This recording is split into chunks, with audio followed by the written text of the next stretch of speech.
ଆଜିର ପ୍ରଥମ ଖବର କରୋନା ଭାଇରସ୍ ପରେ ଏକ ନୂତନ ଭାଇରସ୍ ଏବେ ଦେଶରେ ଆତଙ୍କ ସୃଷ୍ଟି କରିଛି।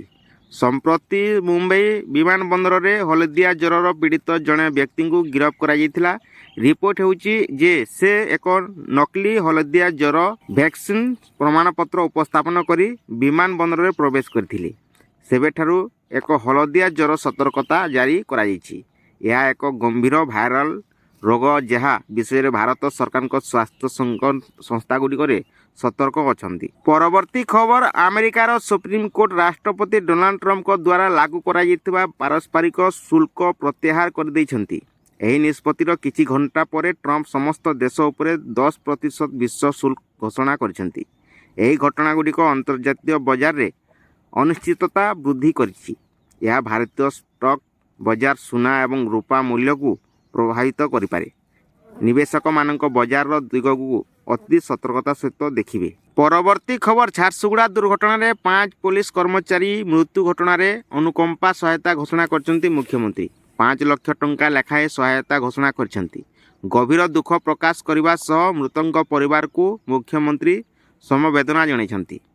ସୂଚନାଯୋଗ୍ୟ ଯେ ଝାରସୁଗୁଡ଼ା ସଦର ଥାନା ସମ୍ମୁଖରେ ଆଜି ଭୋର ସମୟରେ ଏକ ମର୍ମନ୍ତୁଦ ସଡ଼କ ଦୁର୍ଘଟଣା 5 ଜଣ ପୋଲିସ କର୍ମଚାରୀଙ୍କ ମୃତ୍ୟୁ ଘଟିଛି। ଦ୍ରୁତଗାମୀରେ ଟ୍ରେଲର ଓ ପୋଲିସ ବୋଲେରୋରେ ମଧ୍ୟ ମୁହାଁମୁହିଁ ଧକ୍କା ହେବାରୁ ଘଟଣାସ୍ଥଳରେ 5 ଜଣଙ୍କ ମୃତ୍ୟୁ ଘଟିଛି। ଏହି ଦୁର୍ଘଟଣାରେ ଅନ୍ୟ 3 ଜଣ ଗୁରୁତର ଭାବେ ଆହତ ହୋଇ ଚିକିତ୍ସାଧୀନ ଅଛନ୍ତି। ଆହତମାନଙ୍କୁ ତୁରନ୍ତ ଜିଲ୍ଲା ମୁଖ୍ୟ ଚିକିତ୍ସାଳୟକୁ ପଠାଯାଇଛି। ମୃତକମାନେ ହେଲେ କାଶୀରାମ ଭୋଇ, ନିରଞ୍ଜନ କୁଜୁର, ଦେବଦତ୍ତ ସା, ଲିଙ୍ଗରାଜ ଧରୁଆ, ଭକ୍ତବନ୍ଧୁ ମିର୍ଦ୍ଧା, ହୋମଗାର୍ଡ। ଖବର ପ୍ରସାରିତ ହେବା ପରେ ପୋଲିସ ବିଭାଗ ଓ ସମଗ୍ର ଜିଲ୍ଲାରେ ଶୋକର ଛାୟା ଖେଳିଯାଇଥିଲା।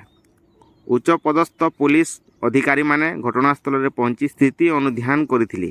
ଟ୍ରେଲରର ଚାଳକଙ୍କୁ ଅଟକ ରଖାଯାଇଥିବା ବେଳେ ଗାଡ଼ିକୁ ଜବତ କରିଛନ୍ତି। ପରବର୍ତ୍ତୀ ଖବର ସରିଥିଲା ବାହାଘର, କନ୍ୟାକୁ ଧରି ମନ ଖୁସିରେ ଘରକୁ ଫେରୁଥିଲା ବର।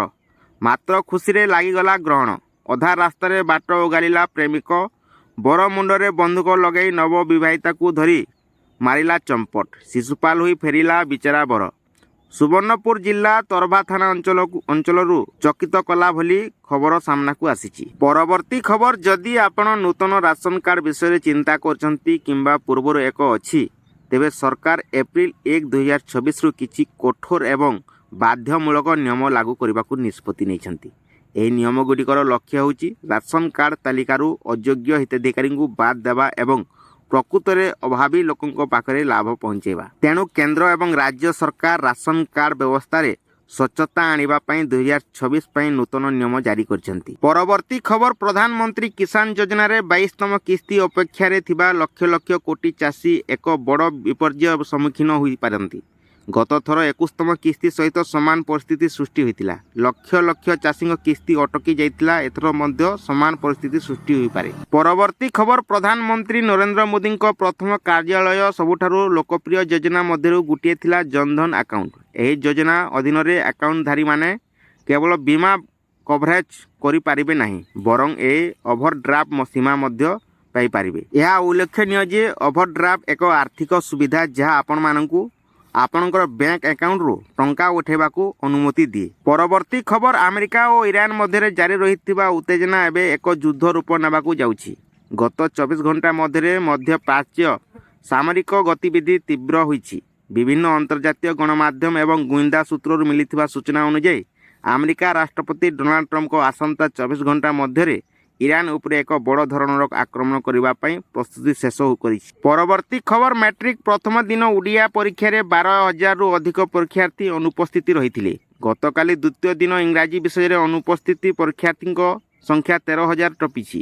ଅନ୍ୟପକ୍ଷରେ ସନ୍ଧ୍ୟା ସୁଦ୍ଧା ମିଳିଥିବା ତଥ୍ୟ ଅନୁସାରେ ଇଂରାଜୀ ପରୀକ୍ଷାରେ ନବରଙ୍ଗପୁର ଜିଲ୍ଲା 3 ଜଣ ଓ ନୂଆପଡ଼ାରୁ ଜଣେ ଏପରି ରାଜ୍ୟ ମୋଟ 6 ଜଣ ପରୀକ୍ଷାର୍ଥୀ କପି କରି ଧରାପଡ଼ି ମାଲପ୍ରାକ୍ଟିସ୍ ଅଭିଯୋଗରେ ବୁକ୍ ପାଇଁ ଏମ୍ପି ହୋଇଥିବା ସୂଚନା ମିଳିଛି। ପରବର୍ତ୍ତୀ ଖବର 14 କୁଇଣ୍ଟାଲ 50 କେଜି ଗଞ୍ଜେଇ ଜବତ, 7 ଗିରଫ। ବୌଦ୍ଧ ଆରକ୍ଷୀ ଅଧୀକ୍ଷକ ରାହୁଲ ଗୋୟଲ ବୌଦ୍ଧ ଜିଲ୍ଲାରେ ଗଞ୍ଜେଇ ମୁକ୍ତ ଅଭିଯାନ ଆରମ୍ଭ କରିବା ବେଳେ ଜିଲ୍ଲା ପୋଲିସ ପକ୍ଷରୁ ବିପୁଳ ପରିମାଣର ଗଞ୍ଜେଇ ଜବତ କରାଯାଇଛି। ରବିବାର ବୌଦ୍ଧ ପୁଲିସ ପୃଥକ 2 ମାମଲା ରୁଜୁ କରି 14 କୁଇଣ୍ଟାଲ 50 କେଜି ଗଞ୍ଜେଇ ଜବତ କରିଛି। ଏହା ସହ 7 ଜଣ ଗିରଫ ହୋଇଛନ୍ତି ଏନେଇ ବୌଦ୍ଧ ଥାନା ଅଧିକାରୀ ନଳିନୀ କାନ୍ତ ଦାସ ସୂଚନା ଦେଇଛନ୍ତି।